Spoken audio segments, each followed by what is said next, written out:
Something strange is happening. The most psychologically developed people you know are vanishing. They're deleting their social media accounts, walking away from thriving careers, ending long-term relationships, choosing silence over conversation. This isn't a midlife crisis or depression.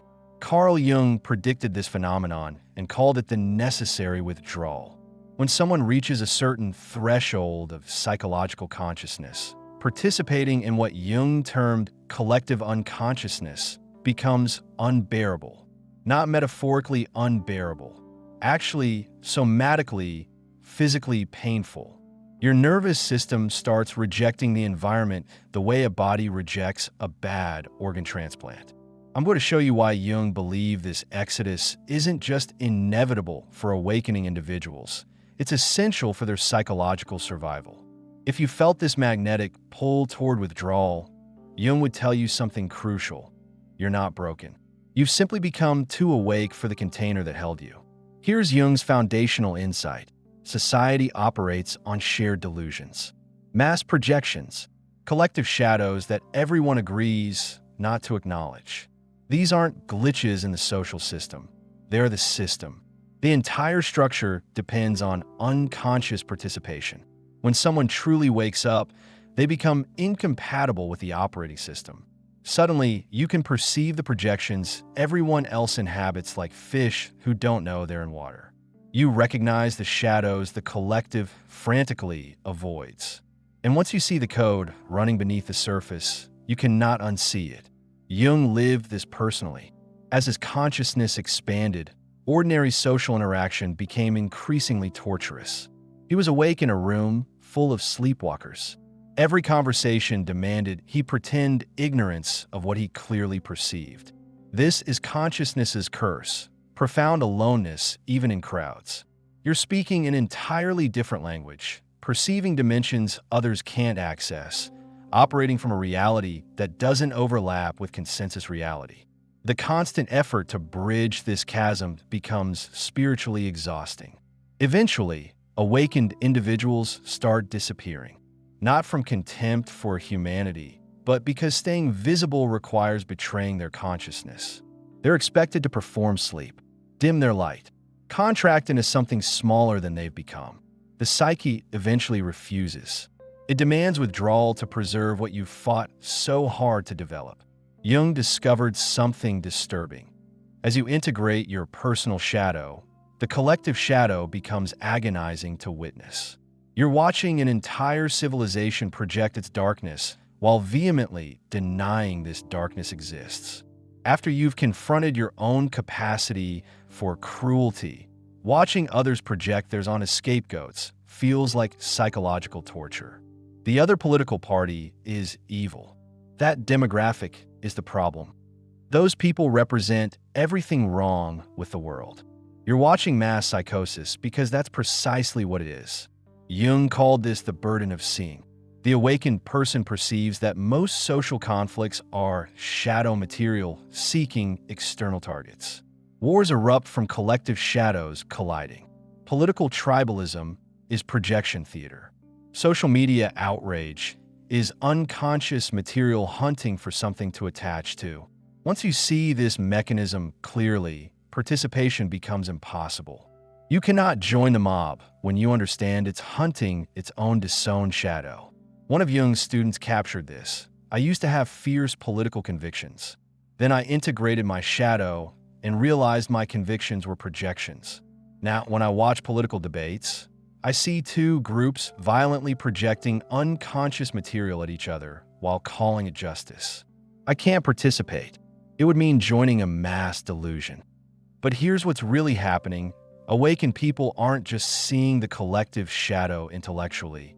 They're feeling it energetically. Consciousness brings heightened sensitivity. Being around unconscious shadow projection registers as psychological violence in your nervous system. Jung noticed this shift in himself. After his individuation process, crowds became nearly unbearable, not from misanthropy, but because he could feel the unconscious material swirling, the projections, repressions, and shadows creating a psychological storm only he seemed to register. This explains why awakened people abandon social media first. It's a 24/7 shadow projection machine. Every scroll assaults you with unconscious material. For someone who's integrated their shadow, it's unbearable. Once you've individuated toward your authentic self, performing your persona becomes impossible, and society demands nothing but persona performance. Before awakening, you played social games unconsciously, smiled on cue, said acceptable things. But once you've touched your authentic self, that deeper truth beneath all masks, returning to persona performance feels like dying. Jung experienced this directly. After his confrontation with the unconscious, he couldn't perform proper Swiss psychiatrist anymore. He couldn't maintain relationships requiring falseness. So he withdrew to Bollingen, his tower by the lake, where authentic selfhood was possible. One of Jung's patients, a successful executive who'd undergone individuation, described it.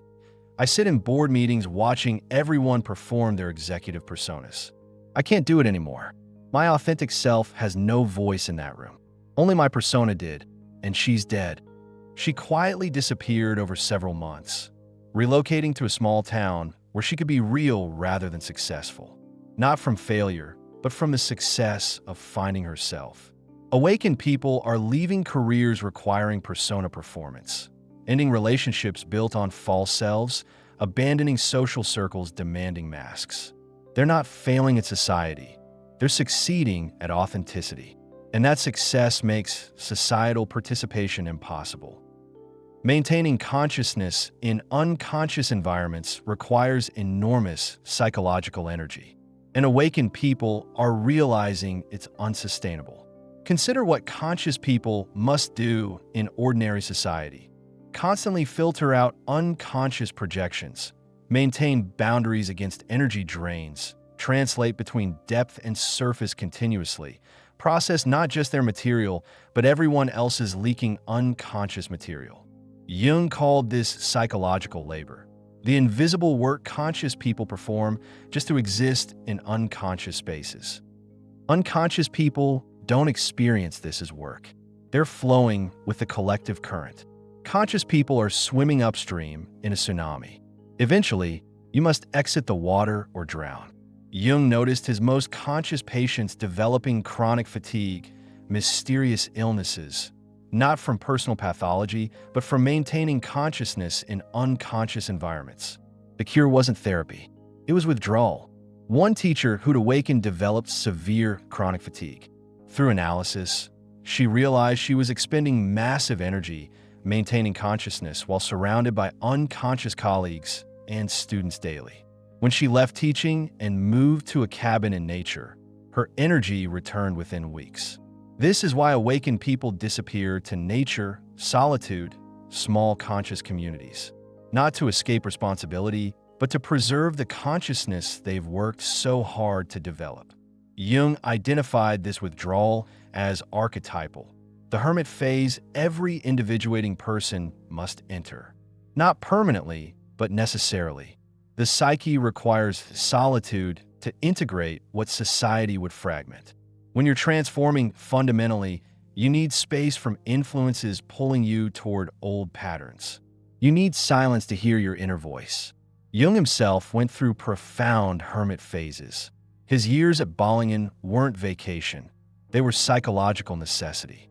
He needed distance from collective consciousness to develop individual consciousness. The hermit phase is when the shadow integrates without social pressure to repress it.